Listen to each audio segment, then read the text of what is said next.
The email hit my inbox at 2:47 p.m. on a Tuesday. Subject line, immediate operational transition. 12 years I'd been keeping this company's payroll system breathing, and they were firing me for a 25-year-old with an Excel spreadsheet. Name's Logan Mitchell. I'm 48, ex-Navy IT, and for the past 12 years I've been the guy who makes sure 12,000 truck drivers, warehouse workers, and dock hands get their paychecks on time every 2 weeks. When I call in sick, drivers in Detroit don't get their overtime. When drivers don't get overtime, they park their rigs on the CEO's front lawn. The meeting was set for 3:15 p.m. in the VP's glass fishbowl. I knew what was coming the moment I saw the calendar invite. New VP Wesley Crawford, some hotshot from headquarters with a LinkedIn profile full of buzzwords like disruptor and change agent. I hate change agents. They're just guys who break things that work so they can sell you fixes you don't need. I'd been watching the storm clouds gather for weeks. Rumors about acquisitions, cost-cutting, strategic realignment, the kind of corporate speak that means someone's getting thrown overboard to lighten the ship. Walking into that conference room felt like entering a courtroom where the verdict was already decided. Wesley sat behind his mahogany desk, probably cost more than my truck, looking like a Ken doll left too long in the sun, shiny, plastic, slightly melted. On the leather couch sat this kid, maybe 24, tapping on an iPad and wearing one of those puffy vests that scream, "My trust fund has a trust fund." Hair defying gravity, smirk defying physics. "Logan, sit." Wesley pointed to a chair positioned lower than his own. Classic power move from Management 101. "What can I do for you, Wesley?" I kept my voice level. "I've got payroll pre-check running, so I have about 20 minutes before I need to override the California tax calculations." Wesley chuckled, that dry corporate laugh they practice in mirror. "Always in the weeds, Logan. That's what we value about you. The dedication. It's not dedication. It's maintenance. The system's 15 years old. It needs constant attention, or it dies." "Right. The system." Wesley leaned back, fingers tented like he was praying to the god of quarterly reports. "That's what we wanted to discuss. This is Hunter Walsh, our new operational efficiency consultant, fresh MBA from Northwestern, top of his class." Hunter looked up from his iPad. "Sup?" I stared at this kid who'd probably never changed a tire in his life, let alone kept a legacy database from eating itself alive. "Online program or on campus?" Wesley's smile tightened. "Hunter's been reviewing our workflows. He's identified significant redundancies." The word redundancies hung in the air like smoke from a house fire. I knew what came next. "Yeah," Hunter said, standing up with the confidence of someone who'd never failed at anything that mattered.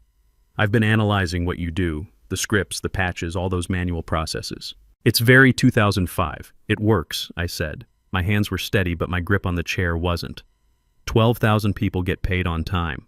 Every time, for 12 years running. "But it's so inefficient," Hunter waved his hand like he was dismissing my entire career. "High friction, low agility. I've built a model that streamlines everything. I can run the whole operation through Excel with advanced macros." I stared at him. Long enough for the silence to get uncomfortable. Long enough for Wesley to shift in his seat. "Excel," I said slowly. "You want to run payroll for 12,000 employees across multiple states with union contracts and federal tax compliance. Using a spreadsheet." "Advanced Excel," Hunter corrected, like that made all the difference. "Pivot tables, conditional formatting, VBA macros, it's super agile." I looked at Wesley. "Is this a joke? Are you filming this for YouTube? Is there a hidden camera in that fern?" Wesley's face went corporate stone hard. "We're implementing lean methodology, Logan, modernizing operations. The legacy maintenance work isn't in next quarter's budget. We're transitioning payroll to Hunter, effective immediately." There it was. Pink slip, wrapped in buzzwords. 12 years of keeping their world running, and they were tossing me for a kid with a fleece vest and some Excel formulas. "You're firing me," I said. "Not a question." "We're creating opportunities for you to explore new challenges," Wesley corrected with that corporate doublespeak they teach at business school. I looked at Hunter. He was already bored, scrolling through his phone like firing people was just another Tuesday task. He had no idea what he'd volunteered for. Thought payroll was just adding numbers in rows. Didn't know it was digital warfare against systems that actively tried to break themselves every day. "The pay cycle runs Friday," I said, voice calm as deep water. Today's Tuesday. No problem, Hunter interrupted without looking up. My macros are solid. Beta tested them on sample data. Sample data. This kid had tested federal payroll compliance on sample data like it was some college assignment. Like running a lemonade stand prepared you for managing millions in weekly wages. I stood up. My knees popped. Reminder that I wasn't 25 anymore. A strange calm settled over me. Not anger or fear, but the cold satisfaction of watching someone pull the pin on a grenade and stick it in their own pocket. Okay, I said. Okay, Wesley. Please leave your badge at the front desk, Wesley said, already looking at his computer screen. Security will escort you out. I turned toward the door, then stopped. One last thing. Hunter. Yeah? When the beast gets hungry Friday morning, I said, looking him dead in the eye. Remember? It doesn't eat spreadsheets. What? You'll figure it out. The walk from Wesley's office to my desk felt like a death march for common sense. My boots clicked on the linoleum. Click, clack, click, counting down to their destruction. I passed the motivational posters in the break room. Hang in there with the dangling cat. The cat looked like it wanted to let go. I knew the feeling. My desk was controlled chaos. Dual monitors, mechanical keyboard that sounded like gunfire when I typed, and a tower of sticky notes containing 12 years of accumulated wisdom. Error 4004 on Gateway 7 equals reboot secondary cache. Never trust St. Louis timesheet data on Wednesdays. California overtime law changed March 2019. Update stored procedure. I grabbed a cardboard box from supply closet. Didn't pack much. Framed photo of my Harley. Multi-tool that had saved my butt more times than I could count. Emergency bottle of bourbon I kept for server crashes. Coffee mug that said, "I'm here because you broke something." Hunter appeared behind me like a vulture in fleece, trying to peek at my monitors before I shut them down. So, he said, popping gum like a teenager, could you forward me the admin passwords? For the handover? I stopped packing and turned slowly. This kid thought system administration was like handing over car keys. Admin passwords? Yeah, database access, server credentials, you know, the usual stuff. It's all documented, I lied smoothly. There was no documentation. The real documentation was 12 years of tribal knowledge living in my head, built through 3 a.m. crisis calls and weekend emergency fixes. Cool, cool. Hunter nodded, already mentally moving on. I'm planning to migrate everything tonight. My Excel dashboard is going to blow Wesley's mind. It's got conditional formatting that changes colors based on status, red for problems, green for good to go, traffic light logic for payroll, like managing federal tax compliance was a game of red light, green light. Hunter, I said, leaning close enough to smell his expensive cologne. Something aquatic and overpriced. Do you know what a race condition is? Is that like diversity hiring? He looked genuinely confused. No, it's when two processes try to write to the same memory location simultaneously. The system panics and usually zeroes out the entire transaction. Excel doesn't have race conditions, he scoffed. It's just cells and formulas. Exactly. I hit the power button on my workstation. The fans spun down and died. That computer had been running continuously for 500 days straight. Shutting it down felt like unplugging life support. Well, I said, hoisting my box, it's all yours now. The keys to the kingdom. Thanks, Logan. No hard feelings, right? Just business. Just business, I echoed. Stephanie from HR was waiting by the elevators with security and a clipboard. Mid-40s, smelled like vanilla body spray and corporate desperation. Logan, we need your badge and you'll need to sign the separation agreement. Standard package. 2 weeks plus a month if you sign the non-disparagement clause. I laughed. Short, sharp bark that made her flinch. I don't need to disparage you, Stephanie. Reality's going to do that for me. I signed the papers and slapped my badge on her clipboard with a sound like a gunshot. The security escort was Caleb, good guy I'd shared cigarettes with for 5 years. He looked embarrassed. Sorry, Logan. Orders. It's okay, Caleb. Do me a favor, though. Anything. Cash your paycheck early on Friday, soon as the bank opens. Caleb frowned. Why?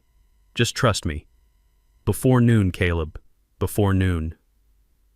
The summer heat hit me like a wet blanket when I walked outside. My Ford pickup was waiting in the parking lot, faithful as an old dog. I tossed my box in the passenger seat and fired up the engine. I sat there for a minute, AC blasting, looking back at the glass building, just a box full of people who thought they were important. They thought the lights stayed on because of electricity. They had no idea it was all held together by the sweat and late nights of people like me. They'd just fired the janitor and handed the keys to a kindergartner. My phone buzzed. Text from unknown number. "Hey Logan, loaded the employee data into Excel. File's pretty slow to open. Any tricks to speed it up?" Hunter. I stared at the screen. He'd probably just tried to load 12,000 rows of payroll history into a pivot table on a laptop with 8 GB of RAM. The poor machine was choking to death on conditional formatting formulas. I didn't reply. I put the truck in gear and drove home, stopping at the liquor store for good bourbon, the kind you drink when celebrating births or deaths. Home was a small house with a garage where my half-restored Harley waited patiently. I put on my most comfortable jeans and sat on the back porch with my bourbon, watching the sun go down over my neighbor's unkempt lawn. For the first time in 12 years, my brain was quiet. No constant stream of error codes, system alerts, or midnight crisis calls, just crickets and ice melting in my glass. But I knew what was happening back at the office. The electrons were starting to collide. Hunter was probably clicking refresh on his spreadsheet, wondering why the loading wheel wouldn't stop spinning. He didn't know that raw timesheet data came with hidden header rows that corrupted Excel's parsing unless you stripped them with custom scripts. He'd find out soon enough. Wednesday morning broke with aggressive sunshine that made last night's bourbon feel personal. But I wasn't hungover. I was clear, crystal clear for the first time in years. I woke up at 6:30 out of habit, reached for my phone to check server logs, then stopped. Not my monkeys, not my circus. I rolled over and slept until 10 a.m., the most rebellious thing I'd done since sneaking beer into a Metallica concert in 1995. By noon, I was on my couch watching documentaries about deep-sea fishing, eating cereal from the box. My phone sat face down on the coffee table, but I could feel it vibrating against the wood. Buzz, buzz, buzz. The tremors were starting. It started slow. A few texts from work friends still trapped inside the glass box. "Where are you today? Stephanie said you left. Hunter's running around sweating through his vest. What did you do?" I didn't answer. I opened my personal laptop, a beat-up ThinkPad running Linux, not the corporate spyware they'd issued me. I couldn't access internal servers anymore, obviously. My credentials had been revoked before I hit the parking lot. But enterprise systems don't exist in isolation. They talk to banks, tax authorities, benefits providers. I couldn't log in, but I could see traffic patterns on the public APIs if I knew where to look. And I knew exactly where to look because I'd built most of those connections myself. It was quiet. Too quiet. Usually Wednesday before payroll is organized chaos. The system pinging banks for verification codes, batch processing tax withholdings, running compliance checks across 47 different databases. Today, flatline. He hasn't even started the bank handshake, I muttered to my empty living room. Kid thinks he can batch process 12,000 payments Friday morning like it's Venmo. The ACH clearinghouse needs 48 hours minimum to scrub transactions for fraud patterns. Miss Thursday's deadline, and money doesn't move until Monday. Hunter was about to learn that federal banking doesn't run on startup time. My phone buzzed with a longer vibration. Someone calling. Unknown number. I let it ring, then listened to the voicemail. Hey Logan, it's Hunter. Look, I know you're probably taking some personal time, but I'm looking at the overtime calculations for California drivers, and Excel keeps throwing #ref errors. I think maybe the formula got corrupted. If you could text me the logic you used, that would be super helpful. I laughed until I wheezed. #ref errors. California drivers didn't use standard overtime calculations. They had rolling windows based on state legislation from 2019 that cross-referenced GPS logs with clock-in times across 3 different union contracts. It wasn't a formula. It was a stored procedure that called multiple databases and required real-time API access to state compliance systems. Hunter was trying to fit the Pacific Ocean into a coffee cup. I cracked another beer and deleted the voicemail. Thursday morning arrived like Judgment Day. I knew the timeline by heart, had lived it for 12 years. Thursday 10 a.m. Deadline for finalized payroll submission to accounting. Thursday noon. Hard cutoff for ACH transmission to the Federal Reserve. At 10:15 my phone started vibrating like an angry wasp. The office group chat was exploding. Why is Wesley screaming in the conference room? Hunter looks like he's about to throw up. Payroll still isn't locked. My mortgage is due Monday. I poured Irish coffee, it was practically breakfast, and watched the digital world burn from my couch. 11:30 brought a text from Stephanie. Logan, please call back. We need consultation on the legacy system. It's urgent. Legacy system. Tuesday it was obsolete. Thursday it was urgent. Funny how perspective changes when reality bites you. I typed a reply, thumb hovering over send. Have you tried turning Excel off and on again? Too petty. I deleted it. Silence was louder. Noon came and went. The ACH window slammed shut with the finality of a bank vault. Even if they fixed everything right now, even if Hunter suddenly became a systems engineer overnight, direct deposits wouldn't hit Friday morning. The electronic bridge was up, drawbridge raised, money trapped on the wrong side. I could picture the scene. Panic in that glass conference room, Wesley making frantic calls to bank contacts who couldn't help, Hunter staring at his laptop screen like it might spontaneously develop intelligence. Thursday afternoon brought the real tremors. Screenshots started flowing from friends still inside. Big Tony from the warehouse forwarded his payroll stub. Logan, why does this say I worked 4,000 hours this week and my net pay is negative $15,000? Did I accidentally embezzle from myself? I zoomed in on the image and nearly choked on my beer. Hunter had mixed up columns during his Excel migration. Employee ID numbers got mapped to hours worked. The system thought Tony, employee number 4,127, had worked 4,127 hours this pay period. The tax calculations went into cardiac arrest trying to process a human working 24 hours a day for 6 months straight. Classic rookie mistake. Delete one column in Excel and everything shifts left. Now every employee's data was scrambled like eggs in a blender. By 3 p.m., the official damage control started. Someone forwarded me Wesley's company-wide email. Team, you may notice display anomalies on your pay portal today. We are transitioning to a modern, high-efficiency payroll architecture and experiencing minor teething issues with legacy data migration. This affects display only, not actual deposits. Thanks for your patience as we innovate. Innovate. He was calling data corruption innovation, like calling a car crash aggressive parking. The blame shifting was beautiful. Legacy data migration, code for we broke everything, and it's somehow the old system's fault. Thursday night was the calmest I'd felt in years. Usually I'd be up until 2 a.m. monitoring batch processes, watching green text scroll across terminal screens, nursing coffee and anxiety in equal measure. Tonight I took a long shower, ordered pizza, and put on classic rock. My phone lit up with increasingly desperate messages. 8:45 p.m. Hunter. Logan, seriously, the tax tables aren't working. Is there a hidden file somewhere? 9:30 p.m. Stephanie. We might need emergency consulting. Can we talk rates? 10:45 p.m. Missed call from Wesley. No voicemail. Too proud to beg on recording. Municipal tax codes aren't hidden in spreadsheets, Hunter. They're pulled via encrypted API from government servers using rotating security keys stored on a hardware token. That token was in my desk drawer and it had expired yesterday. Without it, he was calculating taxes at 0% across 12 states. That wasn't just incompetence.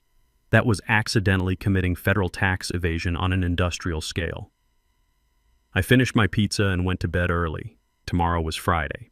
Tomorrow, 12,000 people would wake up to empty bank accounts and start asking questions nobody was prepared to answer. Tomorrow, the chickens came home to roost. Friday morning broke like the apocalypse. I woke up to my phone buzzing so hard it was walking across the nightstand. Social media was on fire. My news feed, usually full of cat videos and political arguments, looked like a war zone. Checking account empty, WTF. My rent check just bounced. Where the hell is my paycheck? The warehouse workers were organizing fast. Mason Rodriguez, union rep with hands like sledgehammers, posted a video from the loading dock. No pay, no play, brothers. Trucks don't roll until money hits accounts. This is breach of contract, and we're shutting it down. Wildcat strike. 8 hours after the deposits failed to hit. Local news picked it up by 9 a.m. Logistics giant faces payroll crisis. Union threatens walkout. They were still calling it a system glitch, like when your Wi-Fi hiccups, not when your entire financial infrastructure collapses into a smoking crater. My phone rang. Caleb from security, voice hushed like he was calling from a bunker. "Logan, it's chaos here. Total meltdown. I cashed my check Tuesday like you said. I'm the only security guard not walking out. Wesley's screaming at anyone with a pulse. They're looking for backup files." "How's that working out for them?" I asked, sipping coffee that tasted like pure satisfaction. "Hunter's locked himself in a supply closet. Been crying for an hour. Wesley's talking about lawsuits, saying you sabotaged the system." I laughed. "Let them try. My employment contract says I'm responsible for maintenance during employment, not miracle working after termination." "The data isn't destroyed, Caleb. It's just locked in a vault, and they threw away the key. By noon, the company wasn't operating. It was hemorrhaging. News helicopters circled our distribution centers. Footage showed truck drivers parked across loading dock exits, holding signs reading cash or crash and no pay, no way. Stock was down 8% in 4 hours. The board was calling emergency meetings. Hunter had apparently tried one last desperate Excel repair and managed to corrupt the backup file. 12,000 employee records vanished into digital purgatory. 3:00 p.m. Brought the call I'd been waiting for. Not Wesley, not Stephanie. Noah Patterson himself, the CEO. I'd met him once at a Christmas party where he'd asked me to fix the Wi-Fi on his phone. I let it ring. First rule of negotiation: make them sweat. His voicemail was beautiful. "Logan, this is Noah Patterson. We have a critical situation requiring immediate resolution. There were serious implementation issues with our transition strategy. Please call me back. We're prepared to discuss terms." Implementation issues, like calling D-Day a beach landing with complications. I waited 20 minutes, then called back. "Logan!" Noah sounded like he'd been running marathons. "Thank God. We need the payroll system operational immediately." "Hello, Noah. Heard you had some troubles with the modernization project. The transition was premature. We acknowledge that now. We're prepared to offer substantial emergency consulting compensation." "How substantial? Name your figure." I took a long sip of bourbon. It was 3:30 p.m. somewhere, and let the silence stretch. $35,000. Wire transfer before I touch a keyboard. Choking sounds from Noah's end. That's significant for weekend work. Emergency rates, Noah. Hazard pay for cleaning up nuclear fallout, and I'm not finished. What else? New contract. Senior IT director, $200,000 annual salary, direct report to CTO. 1 year guaranteed. And I want a written apology sent company-wide explaining this was management error, not system failure. Long pause. Very long pause. "Done," Noah said finally. "All of it. How long to restore everything?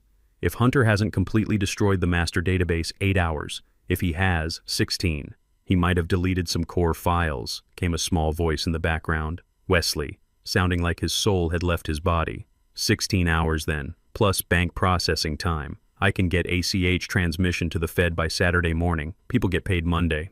Acceptable. Logan, we're grateful. Save the gratitude for your employees. 1 hour later, banking app notification. Incoming wire transfer, $35,000. I drove back to the office as the sun was setting, painting everything blood orange. The picket lines were still up, but drivers waved when they recognized my truck. Word travels fast in blue-collar networks. Inside, the building felt like a morgue. Emergency lighting in the conference room where Wesley sat with his head in his hands. Hunter was nowhere to be seen, probably updating his LinkedIn profile. I didn't say hello to anyone. I walked straight to the server room, unlocked it with the emergency key they'd been forced to return, and stepped into my digital cathedral. "Hello, beautiful," I whispered to the humming servers. "Miss me?"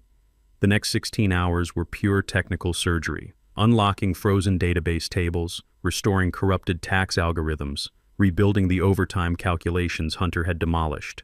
My hands flew across the keyboard like a concert pianist hitting his stride. It was 1:30 a.m. Saturday when the final ACH file transmitted to the Federal Reserve. Status: accepted. Batch ID: 97,342. 12,000 people would wake up Monday morning whole again. Noah was asleep in a conference chair when I emerged, looking like he'd aged 5 years in 2 days. "It's done," I announced. He jerked awake. "Really? It's fixed. Money moves Monday. Crisis over. Monday morning, I walked into my new corner office. Windows, view of the highway, door that actually closed. I sat in the leather chair, put my feet up on the mahogany desk, and lit a celebratory cigar. My phone rang. Noah's assistant. "Mr. Mitchell, there's a smell of smoke coming from your office." "Just burning bridges," I said, taking a long drag. Old ones that needed burning. Outside my window, I could see the trucks rolling again, carrying freight and paychecks across America. The beast was purring, all systems green, and Logan Mitchell was exactly where he belonged, keeping the lights on and the money flowing, one line of code at a time. They'd learned their lesson. You can't replace experience with enthusiasm, and you definitely can't replace a systems administrator with a spreadsheet. Some fires are worth setting, some battles are worth fighting, and sometimes the best revenge is just being right when the world's watching.